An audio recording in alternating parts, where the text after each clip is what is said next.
नमस्कार दोस्तों, सोहन के स्टोरी यूट्यूब चैनल में आपका दिल से स्वागत है। चलो दोस्तों, सुनते हैं आज का कहानी। अपने परिचित कुछ अच्छे व्यापारियों की मदद से सिंधुबाद ने व्यापार के लिए खरीदे गए माल के साथ अपनी पहली यात्रा शुरू की। उन पालों की सहायता से जिन्हें हवा ने ठिठुरन कहा था, जहाज समुद्र की लहरों में धीरे धीरे चलने लगा। जिस प्रकार दासियां विजयी राजा का महल में स्वागत करती हैं, उसी प्रकार चांदनी ने समुद्र में तैरते हुए जहाज का स्वागत किया। उसकी सुंदरता में चार चांद लगाने के लिए आकाश में तारों का समूह दिखाई दिया। ऐसे में जहाज पर डांस और गाने बजाए जाएंगे। कुछ समुद्री जीव उछल पड़े मानो उस पर नाच रहे हों। इन सभी दृश्यों ने सिंधुबाद का मन मोह लिया। वह इससे हिल गया था, इसलिए उन्होंने कविता गाई। इस प्रकार रात नाच गाकर बड़े अद्भुत ढंग से व्यतीत हुई। अगली सुबह धीरे धीरे भोर हुई। जिस क्षण सूर्य की किरणों ने आकाश में रंगों का एक पैटर्न बनाया, उसी क्षण सिंधुबाद जाग गया। उन्होंने अद्भुत दृश्य का आनंद लिया। उस दिन जहाज पर हर कोई बस खेल रहा था और नीचे का जश्न मना रहा था। इसी तरह 3 दिन बीत गए। आखिर में जहाज एक छोटे से द्वीप पर पहुंचा और रुक गया। जहाज का लंगर वहीं गिरा दिया गया। यदि वे जहाज से टापू पर उतरना चाहते तो कप्तान ने कुछ पटरे बिछा दिए और व्यापारी उस पर सुरक्षित उतरकर टापू में चले गए। सिंधुबाद ने उनका पीछा किया। जहां तक सिंधुबाद की बात है तो ये सब उनके लिए एक नया अनुभव है। जब वे उस विशेष छोटे द्वीप पर उतरे तो उनमें से प्रत्येक ने अपना काम देखना शुरू किया। कुछ ने कुमुदी के चूल्हे जलाए और आग जलाई, कुछ कपड़े धोने लगे। दूसरी ओर जहाज के चालक दल बिना किसी चिंता के अपना समय खाने पीने, नाचने गाने में व्यतीत करते थे। इस प्रकार उस छोटे से निर्जन टापू पर सब अपना अपना काम कर रहे थे। उसी समय उनमें से एक ने अचानक दम तोड़ दिया और डर के मारे चीखने लगा, एक बार में सवार हो जाओ, तुम सब अपनी जान बचाओ, अन्यथा हम सब नष्ट हो जाएंगे, क्योंकि इस द्वीप का नाम मौत का द्वीप है। मैंने अभी अभी इस द्वीप के बारे में एक पत्थर को तराशे हुए एक संदेश पढ़ा। ये वास्तव में है इवान नाम के एक ट्रोल से संबंधित एक द्वीप। उसका भोजन हम जैसे निर्दोष लोग हैं जो इस द्वीप पर शरण लेते हैं। वह मानव आंदोलन और मानव दर्द से अवगत है। हमें यहाँ से भाग जाना चाहिए इससे पहले कि इवान उठता है और हम सबको खाता है, वह चिल्ला रहा था। ये सुनकर वहां एकत्र हुए सभी व्यापारियों ने पहले तो मजाक उड़ाया। उनमें से किसी ने भी इस खबर को सच नहीं माना। उस समय अचानक ये द्वीप भूकंप की तरह हिलने लगा। किसी भी व्यापारी को कुछ समझ नहीं आया। तभी कहीं से हंसी की भयानक आवाज आई। विशाल रूप वाला एक भूत वहां आया। इसकी ऊंचाई लगभग आसमान छू रही थी। भूत को देखकर सभी व्यापारी जहाज की ओर दौड़ पड़े। भीड़ में कई लोग गिर गए क्योंकि एक ही समय में सभी जहाज की ओर भागे। गोब्लिन ने उन्हें पकड़ लिया और उन्हें मांस और हड्डी और खून में विभाजित करते हुए उन्हें मौत के घाट उतार दिया। ये देखकर व्यापारी और भी चिल्ला उठे और जहाज पर चढ़ने लगे। जहाज पर चढ़ते समय तख्तों के गिरने से कुछ समुद्र में जा गिरे। सिंधुबाद उनमें से एक हैं जो समुद्र में ऐसे ही गिरे। लेकिन कप्तान ने किसी बात की परवाह नहीं की और जहाज को बहुत तेजी से आगे बढ़ाना शुरू कर दिया ताकि बाकी व्यापारी ही उसमें सवार हो सकें। दूसरी ओर गॉब्लिन के पास पर्याप्त नरभक्षी थे और एक बिंदु पर जहाज को रोक दिया। खुशी खुशी खाने के बाद भूत द्वीप पर अपने निवास स्थान पर लौट आया। क्या आपको थकान महसूस नहीं होती? इसमें सिर्फ ट्रोल्स को ही छूट है। भूत थक कर गहरी नींद में सो गया। आइए हम सिंधुबाद और उसके साथ समुद्र में गिरे अन्य व्यापारियों की स्थिति पर एक विस्तृत नजर डालें। जैसा कि समुद्र में गिरने वाले अधिकांश व्यापारी बूढ़े थे, वे बस समुद्र में गिर गए और ठंड से निष्क्रिय रूप से मर गए। कई अन्य लोगों ने तैरने की कोशिश की और लहरों में बह गए और अंततः डूब गए। लेकिन सिंधुबाद के अच्छे समय में लकड़ी का एक लट्ठा, लकड़ी के पालने के आकार का, जहाज से समुद्र में गिर गया और उसके पास तैरने लगा। दूसरी ओर सिंधुबाद का जहाज अपनी मेहनत की कमाई के साथ बहुत दूर चला गया और उसकी दृष्टि से ओझल हो गया। हालांकि सिंधुबाद ने अपने जीवित रहने के लिए भगवान को धन्यवाद दिया। फिर वह उस लट्ठे के सहारे तैरने लगा। जन्म के समय बाबजन से धन्य सिंधुबाद को हवा और यहाँ तक कि समुद्र की लहरों से भी मदद मिली और अंततः उसे एक सुंदर द्वीप के तट पर उतारा। बहुत देर तक समुद्र में तैरने से हुई थकान, भूख और प्यास ने सिंधुबाद को उदास कर दिया।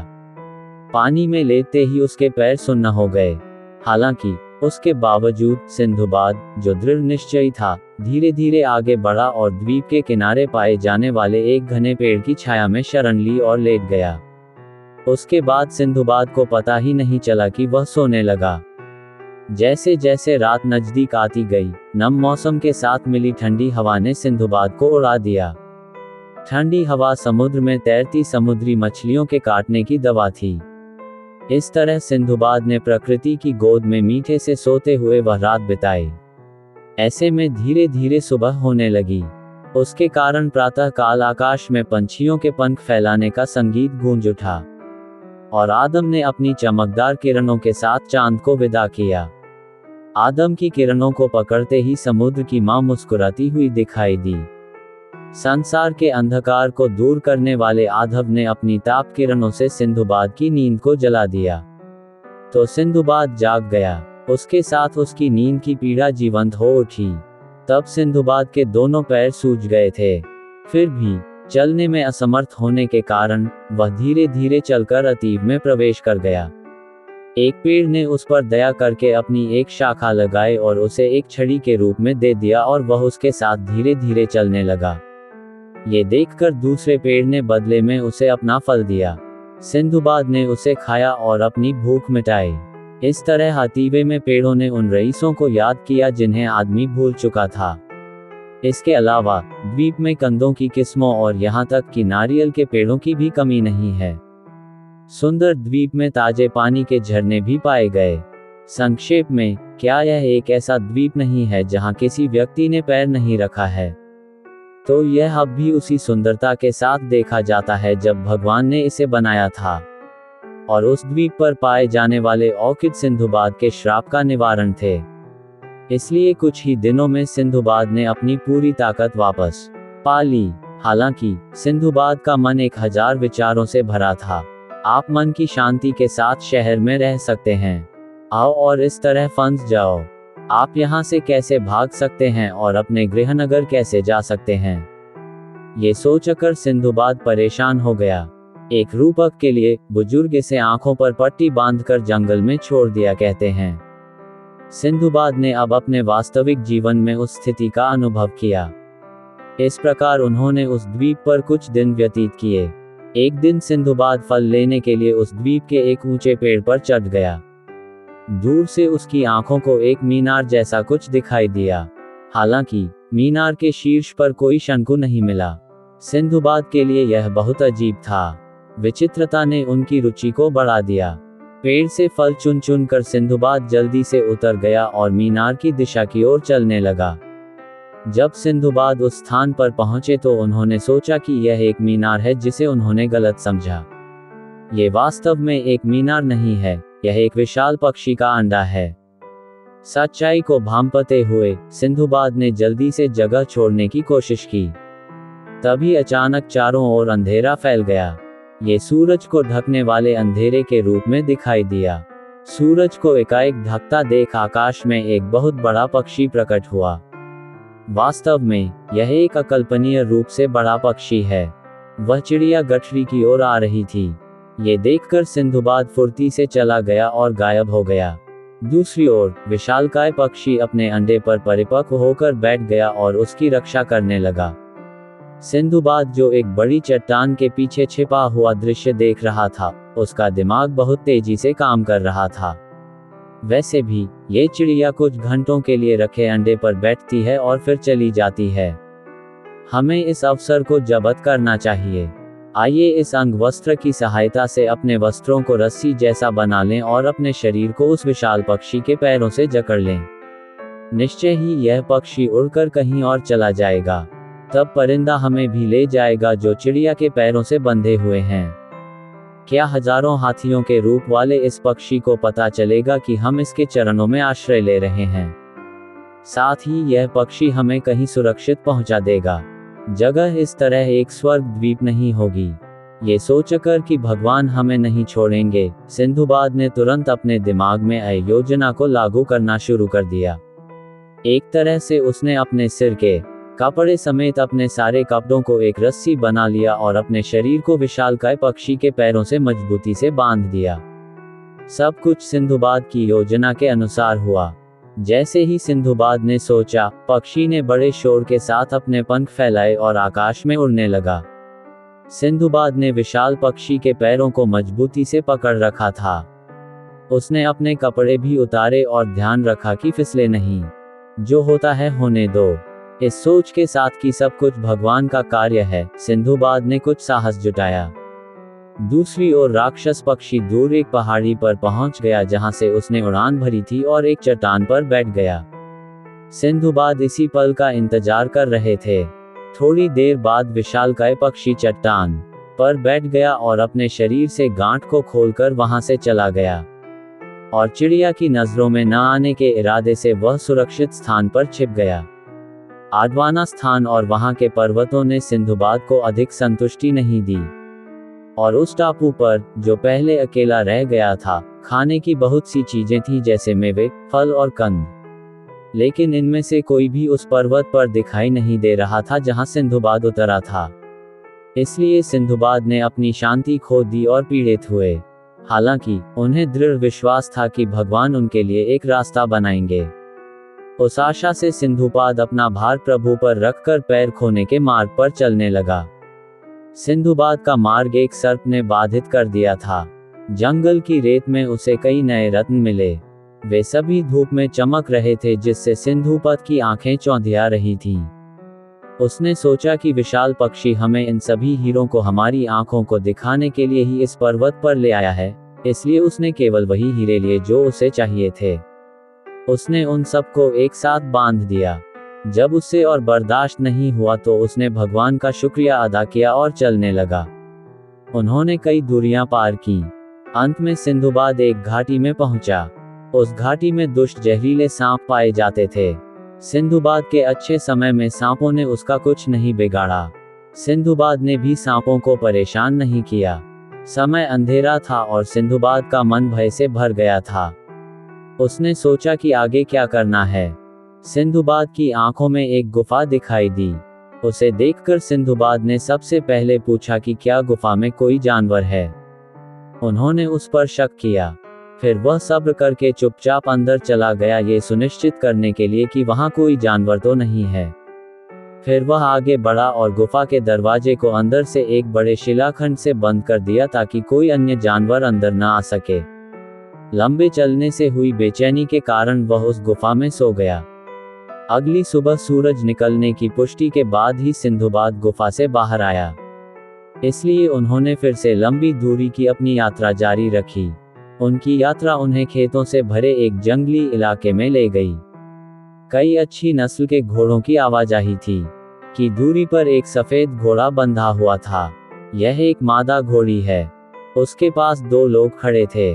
सिंधुबाद को ये जानकर प्रसन्नता हुई कि वे निस्संदेह मनुष्य थे। वह तेजी से उस जगह की ओर बढ़ा जहां अनजान लोग थे।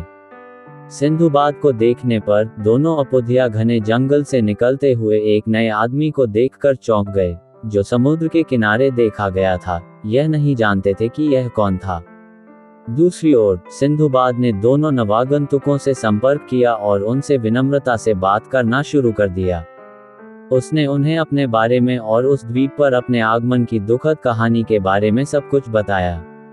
ऐसे में जिन 2 नवागंतुकों ने सिंधुबाद की पूरी कहानी सुनी है, क्या दुनिया में ऐसा होगा?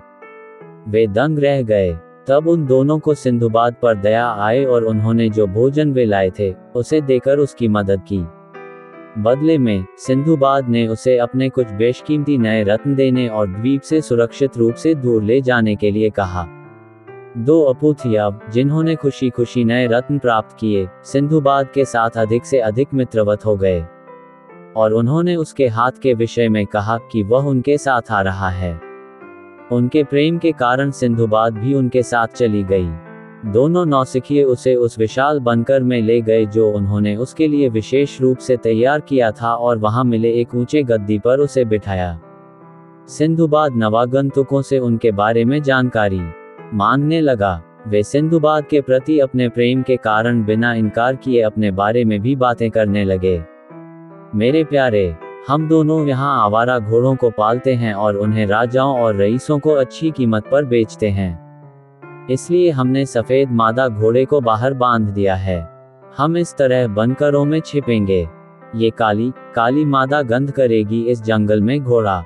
कुछ टट्टू यहाँ आएंगे और कुछ पल के लिए मादा घोड़े के साथ मस्ती करेंगे, फिर मादा घोड़े को अपने साथ ले जाने की कोशिश करेंगे और मादा घोड़ा नर घोड़ों के साथ जाना चाहेगी। लेकिन वे उस मजबूत रस्सी से मुक्त नहीं हो पाएंगे जिससे हम मादा घोड़े को बांधते हैं। इस संघर्ष में हम जो रस्सी से बंधे हैं, ये घंटी बजने लगेगी। साथ ही दर्द के कारण महिला को घोड़े के हिनहिनाने की तेज आवाज सुनाई दे रही थी।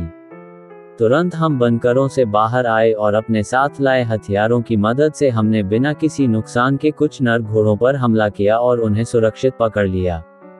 इसी तरह मादा घोड़े जल्द ही बछड़े पैदा करेंगी क्योंकि वे नर घोड़ों के साथ संभोग करती हैं। हम उन्हें भी अच्छे दामों पर बेचेंगे। हमारी तरह और भी कई लोग हैं जिन्होंने इस समुद्र तट के किनारे बनकर बना लिए हैं और इसका इंतजार कर रहे हैं। 1 या 2 दिन में जब जहाज आ जाते हैं तो हम अपने घोड़ों और पकड़े गए घोड़ों के साथ उन पर सवार हो जाते हैं और अपने क्वार्टर में लौट आते हैं। तब आप हमारे साथ आ सकते हैं। फिर वे वहां से अपने देश जा सकते हैं, उन्होंने निष्कर्ष निकाला। जैसे ही दोनों उपधिवासों में से एक ने ये कहा, सिंधुबाद ये सुनकर प्रसन्न हो गया। जब तीनों इस तरह की बातें कर रहे थे, जंगल में धीरे धीरे अंधेरा छा गया। एक मादा घोड़ी को बिना सहारे के अकेला खड़ा देखकर इलाके के कुछ नर घोड़े मादा घोड़ी के साथ खुशी मनाने के लिए दौड़ पड़े। फिर उन्होंने मादा घोड़ी को ले जाने का प्रयास किया। मादा घोड़ी ने भी नर घोड़ों के साथ जाने का निश्चय किया, लेकिन जैसा कि वह बंधा हुआ था, उसने कितनी भी कोशिश की, वह रस्सी को नहीं काट सका। उस क्षण मादा घोड़ा दर्द को सहन करने में असमर्थ होने के कारण हिंसक रूप से पीटने लगी। घोड़ी के गले लगने की आवाज सुनकर दोनों घोड़ा व्यापारी हाथ में हथियार लेकर दौड़ पड़े और जोर जोर से चिल्लाने लगे। व्यापारी भी इधर उधर छिपकर निकल आए और सांडों पर हमला कर उन्हें बांध दिया। काम पूरा होते ही सभी लोग जहाज का इंतजार कर रहे थे। नियत समय पर बहुत से छोटे जहाज उस स्थान पर आ पहुंचे। उनमें से प्रत्येक में घोड़ा व्यापारी, जो अपने पास रखे घोड़ों पर सवार थे, उस बड़े जहाज पर पहुंचे जो पहले से सुरक्षित बंधा हुआ था। उनके साथ सिंधुबाद पहले से एकत्र किए गए नवरत्न मोतियों के साथ सुरक्षित रूप से जहाज पर चढ़ गया। फिर थोड़ी देर में बड़ा जहाज चलने को तैयार हो गया। तब सिंधुबाद को देखने वाले कुछ घोड़ों के व्यापारियों ने उससे पूछा कि वह कौन है। 2 नवागंतुक, जिन्होंने पहले सिंधुपत को आश्रय दिया था, ने अन्य व्यापारियों को सिंधुपत की कहानी समझाई। घोड़े के व्यापारी कहानी सुनकर बहुत हैरान हुए। क्या दुनिया में ऐसा भी हो सकता है? उन्होंने एक दूसरे को झटके से देखा। तब सभी ने खुशी खुशी सिंधुबाद को भोजन परोसा और उसका आनंद लिया। उन सभी ने बदले में बिना सिंधुपति के साथ मधुर व्यवहार किया। सिंधुबाद ने अपने द्वारा लाए गए कुछ नए रत्नों के साथ उन सभी को उपहार में दिया। पहले तो घोड़ों के व्यापारियों ने इसे खरीदने से मना कर दिया, लेकिन सिंधुबाद के जोर देने पर उन्होंने खुशी खुशी इसे स्वीकार कर लिया। अतः वे भी सिंधुबाद से परिचित हो गए। कुछ दिनों में जहाज अबू सिंबल के बंदरगाह पर पहुंच गया। जो व्यापारी अपने घोड़ों के साथ वहां उतरे, वे सिंधुबाद को भी सुरक्षित नीचे ले आए। कुछ समय तक घोड़े के व्यापारियों के साथ रहकर सिंधुबाद ने उनसे घोड़ों की सवारी के लिए काठी बनाना सीखा। उन्होंने इसमें महारत हासिल की। उन्होंने विभिन्न प्रकार के घोड़ों के बारे में भी बहुत कुछ सीखा। तब सिंधुबाद ने अपने पास मौजूद नवरत्न मनकों को अन्य देशों के व्यापारियों को बेच दिया जो वहां आए थे, और बदले में उन्हें अनगिनत सोने के सिक्के मिले। भले ही सिंधुबाद नवरत्नों को विभिन्न तरीकों से खर्च करते हैं, उनके पास नवरत्नों के कई और बंडल हैं जो उनके कब्जे में हैं। उसने केवल अपनी जरूरत के सोने के सिक्के रखे और बाकी सोने के सिक्कों से कई अच्छे काम करने लगा। उन्होंने अपने खर्चे पर कई गरीब महिलाओं से शादी की। वहां अन्य व्यापारियों की मदद से उन्होंने कई निःशुल्क अनाथ छत्र स्थापित किए। उन्होंने कई डॉक्टरों को नियुक्त किया और गरीबों को अपने खर्चे पर मुफ्त इलाज दिखाया। सिंधुबाद के असंख्य नेक कार्य उस देश के राजा बसर इकबाल के कानों तक पहुंचे। वह तुरंत सिंधुबाद देखना चाहता था। उन्होंने अपने सेवकों को बुलाया और उचित आदर के साथ सिंधुबाद को ले आए। सिंधुबाद और सिंधुबाद नामक सेवक भी राजा को देखने गए। सिंधुबाद के रूप ने राजा को प्रभावित किया। उसके रूप से राजा जानता था कि वह एक धनी परिवार में पैदा हुआ है। राजा के लिए अपना प्यार दिखाने के लिए सिंधु ने उन्हें अपनी कुछ नवा घंटियां उपहार के रूप में दी। इसे पाकर राजा बहुत खुश हुआ। ये कहा जाना चाहिए कि महल स्वयं उन नई घंटियों के प्रकाश से जगमगा उठा। जब राजा ने सिंधुबाद को इतनी महंगी नवा घंटियां कैसे मिली, इसकी कहानी सुनी तो सिंधुबाद ने भी अपनी कहानी विस्तार से बतानी समाप्त कर दी। ये सुनकर राजा ने सिंधुबाद को अपना घनिष्ठ मित्र बना लिया। सिंधु राजा के बहुत करीब हो गई। वह राजा के दरबार में रईसों के साथ मित्रवत था। उन्होंने सेना के कमांडरों को उचित सम्मान दिया, तो सभी सिंधुबाद को बहुत प्यार करते थे। एक समय पर सिंधुबाद ने सेना के कमांडरों से तलवारबाजी सीखी। सिंधुबाद ने बहुत कम समय में अनगिनत मार्शल आर्ट भी सीखे। जब ये हो रहा था, राजा तुलसी इकबाल के महल में एक अजीब मामला आया। दो लोग एक महंगे घुड़दौड़ के लिए जश्न मना रहे थे। दोनों ने घोड़े को अपना बताया, और क्योंकि उन दोनों ने एक ही जानकारी बताई, राजा तुलसी इकबाल असमंजस में थे कि क्या किया जाए। तब सिंधुबाद ने राजा की अनुमति से मामले की जांच करने की पेशकश की। अंत में सिंधुबाद ने कुछ देर सोचा और कहा, इस मामले की सुनवाई कल होगी। तब तक घोड़ा हमारे राजा के महल में ही रहेगा, उसने कहा और दोनों को विदा कर दिया। सिंधुबाद की यह बात सुनकर राजा उसे एकांत में ले गया और उसके मन की बात जानने लगा। तब सिंधुबाद ने राजा से कहा, हे राजा, अलग अलग बुलाने पर भी दोनों एक ही जवाब देते हैं। इसलिए हम अब यह नहीं बता सकते कि इस घोड़े का असली मालिक कौन है। उस घोड़े को बताना चाहिए। सिंधुबाद को भ्रमित मत करो, जैसा घोड़ा कहेगा, राजा तुलसी इकबाल ने कहा। सिंधुबाद ने घोड़े के पास जाकर मुस्कुराते हुए उसकी लगाम खोल दी। फिर वह अटक गया। फिर उसने सैनिकों के साथ घोड़े का पीछा किया। एक दौड़ता हुआ घोड़ा एक घर के दरवाजे पर रुका। फौरन सिपाहियों ने जाकर घर का दरवाजा खटखटाया और मालिक ने धीरे से आकर दरवाजा खोल दिया। वह कोई और नहीं बल्कि उन दोनों में से एक था जिसने सुबह घोड़े को अपना होने का दावा किया था। वह उच्च कोटि का घोड़ा उसे सौंपा गया। झूठा अभियुक्त मामले से अनजान अगली सुबह महल में आया। उसे 100 कोड़े मारे गए। दर्द को सहन करने में असमर्थ, उसने सच्चाई स्वीकार कर ली और राजा से क्षमा मांगी। राजा ने भी उसे चेतावनी देकर विदा किया। अंत में सिंधुबाद से पूछें कि उन्हें सच्चाई का पता कैसे चला। सिंधुबाद हंसे और बोले, राजा राजा है। घोड़ा अपने मालिक से बहुत जुड़ा होता है। बैल चाहे कहीं भी जाए, आखिर में अपने मालिक के पास लौट ही जाता है। मैंने उसी रास्ते का अनुसरण किया और उससे कहा कि कल रात घोड़े को खोल दे। जैसा कि मैंने सोचा था, वह घोड़ा भी अपने असली मालिक के घर पहुंच गया। मुझे इसके साथ असली अपराधी मिल गया, उन्होंने कहा। बाले सिंधुबाद, हाँ, आपने इसे हासिल कर लिया है, राजा ने कहा, जो प्रसन्न था, और उसने सिंधुबाद को कई उपहार दिए और उसे देश के न्यायाधीश के रूप में पदोन्नत किया। उसने अपने रहने के लिए एक विशाल महल भी बनवाया, और सिंधुबाद की तलाश में कई नए पद आए, और सिंधुबाद को उस नगर में एक राजा का दर्जा मिला। कस्बे में जो भी आया, प्रमुख लोग सिंधुबाद को पहली बार देखकर राजा को देखने आए। सिंधुबाद का काम है रोज सुबह राजा के दर्शन करना।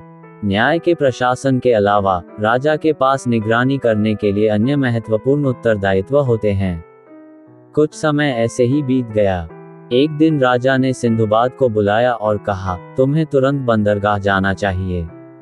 वहां के कुछ कारोबारी देश का बकाया टैक्स चुकाए बिना झूठे खाते लिखकर ठगी करते हैं।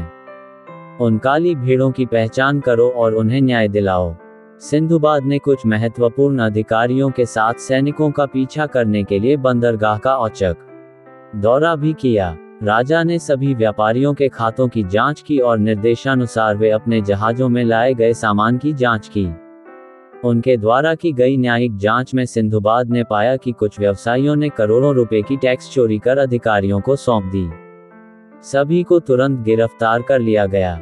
उनका माल भी जब्त कर लिया गया और महल में ले जाया गया। तभी बंदरगाह पर एक बड़ा जहाज आया। उस जहाज से माल भी उतारा गया। सिंधुबाद ने भी जाकर देखा। जब कप्तान को सिंधुबाद के बारे में पता चला तो वह दौड़ता हुआ आया और झुककर अपना परिचय दिया। उसे देखकर सिंधुबाद ने कहा, क्या ये सारा माल है? क्या कोई माल है जिसे उतारने की आवश्यकता है? पूछो। वह इस प्रकार उत्तर देने लगा, हाँ, बोर्ड पर अभी भी कुछ माल है। माना जाता है कि उस माल के मालिक ने हमारे रास्ते में एक अप्रत्याशित दुर्घटना में अपनी जान गंवा दी है। इसलिए हमें इन सामानों को अपने रास्ते में बेच देना चाहिए और बगदाद में अपने रिश्तेदारों को पैसे सौंप देना चाहिए। तुरंत ही सिंधुबाद ने कप्तान से पूछा, व्यापारी का क्या नाम है? इतना सुनते ही कप्तान ने तुरंत कहा, बगदाद का सिंधुबाद। ये सुनकर सिंधुबाद बहुत खुश हुआ और बोला, प्रमुख, क्या आप मुझे पहचानते हैं? मैं सिंधुबाद हूँ, जिसके बारे में उन्होंने आपको बताया था। रास्ते में एक द्वीप पर एक ट्रोल का पीछा करते हुए कई लोग समुद्र में गिर गए, है ना? लेकिन खुदा की मेहरबानी से हम किसी तरह सिर्फ एक लकड़ी के टुकड़े से ही बच गए। उसके बाद खुदा की मेहरबानी से तमाम सफर के बाद बादशाह बसल इकबाल के जरिए मुझे बेहतरीन दोस्ती मिली। अब उस अच्छी दोस्ती की वजह से मैं न्यायाधीश के पद पर बैठा हूँ और न्याय करता हूँ। उन्होंने संक्षेप में अपनी कहानी समाप्त की। उधर कप्तान ने भी सिंधुबाद को पहचान लिया और खुश हो गया। तब जहाज के कप्तान ने सिंधुबाद से कहा, सिंधुबाद, भगवान तुम्हारे साथ है। यही कारण है कि आप बच गए और इतनी दूर आ गए। आप पर इतनी महत्वपूर्ण जिम्मेदारी है और तुम्हारी खोई हुई वस्तु तुम्हारे पास वापस आ गई है। जब आप इन सभी चीजों को देखते हैं तो आप वास्तव में इसे देने वाले होते हैं। उन्होंने प्रशंसा की। फिर सिंधुबाद का सारा सामान उन्हें सौंप दिया गया। राजा द्वारा दिए गए कार्य को पूरा करने के बाद सिंधुबाद अपने व्यापार के सामान के साथ राजा से मिलने गए। उसने सारी बात राजा को बता दी। ये सुनकर राजा ने दरबार में कहा कि सिंधुबाद वास्तव में भाग्यशाली था और उसे खुशी से गले लगा लिया। उन्होंने अनेक उपहार देकर सिंधुबा की प्रशंसा भी की। तब सिंधुबाद ने अपनी सूची से केवल सबसे महंगी वस्तुओं को लिया और उन्हें अच्छी कीमत पर बेचने की व्यवस्था की। सिंधुबाद ने अपेक्षा से कहीं अधिक सामग्री अर्जित की। भगवान की दया और भाग्य ने भी सिंधुबाद का साथ दिया, इसलिए सिंधुबाद के मामले में सब कुछ ठीक ठाक रहा। तब सिंधुबाद के मन में बगदाद जाने की इच्छा उत्पन्न हुई, अतः वह राजा से विदा लेकर अपने नगर को चला गया। राजा ने स्वयं अपने संरक्षण में और अपने खर्च पर सिंधुबाद को बगदाद शहर भेजा। सिंधुबाद कई वस्तुओं और पहले मिले नए रत्नों को लेकर बगदाद शहर पहुंचा। वहां उनका जोरदार स्वागत किया गया। बगदाद नगर में पहुंचते ही सिंधुबाद ने अपने महल का विस्तार कर लिया। उसने अपना कर्ज चुका दिया। उसने अपने पिता की संपत्ति वापस ले ली। फिर भी उनकी संपत्ति कम नहीं हुई। सिंधुबाद के पास बगदाद के राजा के बराबर संपत्ति थी। ये जानकर बगदाद के राजा ने सिंधुबाद को आमंत्रित किया और उसे पुरस्कार देकर प्रसन्न हुए और बगदाद के सिंधुबाद की उपाधि भी दी। सिंधुबाद धन और प्रभाव से प्रसिद्धि के शिखर पर था। सिंधुबाद धन और प्रभाव से प्रसिद्धि के शिखर पर था। पैसा आ गया तो आम आदमी भी बेकार नहीं रहेगा ना। अगर ऐसा है तो क्या सिंधुबाद एकमात्र अपवाद है? उसने अपने लिए एक बहुत बड़ा लग्जरी जहाज ऊंची कीमत पर खरीदा। वह इसके साथ फिर से इस दुनिया में घूमना चाहता था।